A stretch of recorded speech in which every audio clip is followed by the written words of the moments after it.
Алмалы ауылы Инаш Жаманов атындағы орта мектептің 10-шы А сынып оқушысы Сейтбай Альбина. Бүгінгі отаның қасиетті туған жерім атты номинациясының әлеуметтік жобамды айта кететін болсам, бұл жоба жасөспірімдер, яғни жастардың әлеуметтік мәселелерді шешуге өз үлестерін қоса отырып, жеке тұлға ретінде қалыптасып, әлеуметтік мәселелерді шешіп қана қоймай, жауапкершілік танытуға, сонымен қатар бос уақыттарын босқа өткізбей, салауатты өмір салтын ұстануға насихаттайды. Жобаның маңыздылығы мен өзектілігіне келетін болсақ, маңыздылық жағынан жастарды қоғамға пайдалы істерге тарту арқылы олардың әлеуметтік жауапкершіліктерін арттыру, сонымен қатар қоршаған ортаны қорғауға және экологиялық сана қалыптастыру, және де қамқорлық, қайырымдылық іс-шараларын ұйымдастырып, бір-біріне адамдардың бір-біріне деген мейірімділігін арттыру.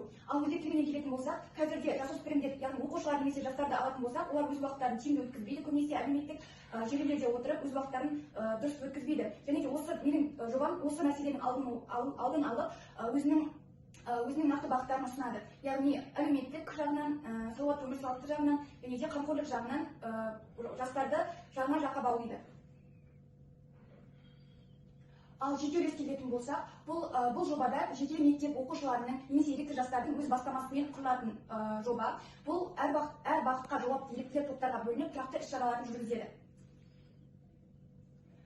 Бұл жобаның асыру үшін ең керекті ресурстарды айтатын болсақ, бірінші ресурс ол жеке ресурс, яғни еріктілер командасын құру. Еріктілер командасын құру үшін мектепте немесе басқа да ерікті жастарды жинап, әлеуметтік, яғни ұйымдастыруға қабілеті бар жастарды жинау арқылы қайырымдылық жұмыстарымен айналысу. Ал екінші ресурсымыз ол материалдық ресурстар. Жобаны өткізу үшін мектеп немесе әкімдік тарапынан орын берілуі, ал және де спорттық инвентор, кітаптар немесе басқа да экологиялық акциялар үшін құралдардың болуы.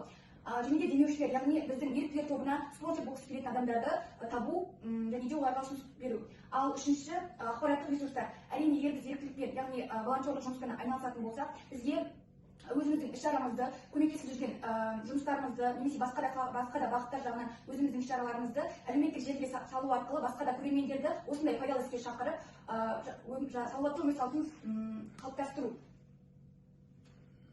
Отаның қасиетті туған жерім атты жобасы, бұл жобаны арнайы 4 бағытқа бөлген болатын. Бірінші бағыт ол әрине қайырымдылық, яғни еріктілер тобына арналған, ал екіншісі экология, яғни ауыл шаруашылық қалдықтарын пайдалану арқылы жаңа нәрселерді ойлап табу, немесе қайырымдылық жұмыстармен және де білім және даму, спорт және де салауатты өмір салтын қалыптастыру. Осы 4 бағытты қамтиды.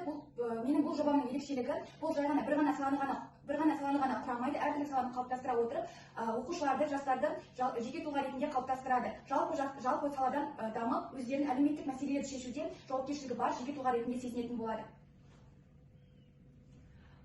Жалпы мен бұл жобамды көбінесе мектепте ұйымдастырамын, себебі мектеп ол тәрбие алаңы болғандықтан осындай жобаларды мектепте өткізген дұрыс деп ойлаймын. Және де менің мектепте өткізген бірнеше жобалардың суреттерін көрсететін болсам, бұл жоба экология жағынан алсақ болады. Мысалы, мында көріп тұрғандарыңыздай, арнайы өсімдікті Самарқандтан әкеліп өсіріп жатырмыз. Бұл өсімдік суды тазартуда оңтайлы әдіс болып табылады. Ал екіншісі, яғни ауыл шаруашылық қалдықты пайдалану арқылы отын және де суды тазартатын әдістерді табу. Яғни, мысалы, қарапайым кез келген ағаш түрін шала өртеу арқылы көмірді шығарып алсақ болады, және ол көмірді біз отын немесе жылу көзі ретінде ғана пайдаланып қана қоймай, жаңа бағытта, яғни суды тазартуда да қолдана аламыз.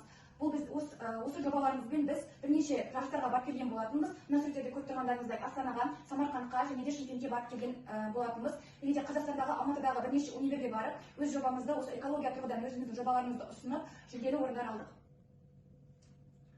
Ал мұнда көріп тұрғандарыңыздай білім жағынан, спорт жағынан, және де қайырымдылық жағынан ұйымдастырған іс-шарамыздың суреттері. Мынау білім жағынан, және де қалған басқа да біздің осы мектебімізде ұйымдастырған осындай менің отаның қасиетті туған жерім атты жобамызды бақтай отырып ұйымдастырған басқа да іс-шараларымызды көргілеріңіз келсе, осы QR кодқа кіріп тамашаласаңыздар болады. Қорытындылай келе, отаның қасиетті туған жерім атты номинациясы бойынша әлеуметтік жобам жастарды осындай әлеуметтік мәселелерді шешуге бейімдеу, өздерін қоғамда жауапкершілікті сезіну және де жеке тұлға ретінде қалыптастырады.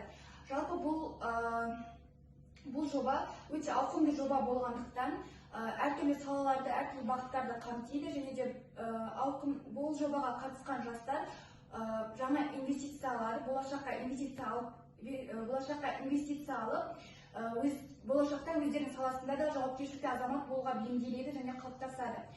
Бұл жобаға біз басқа да ерікті қатысқысы келетін басқа да жастарды шақырамыз және де осылай қайырымды істермен айналысуға шақырамыз.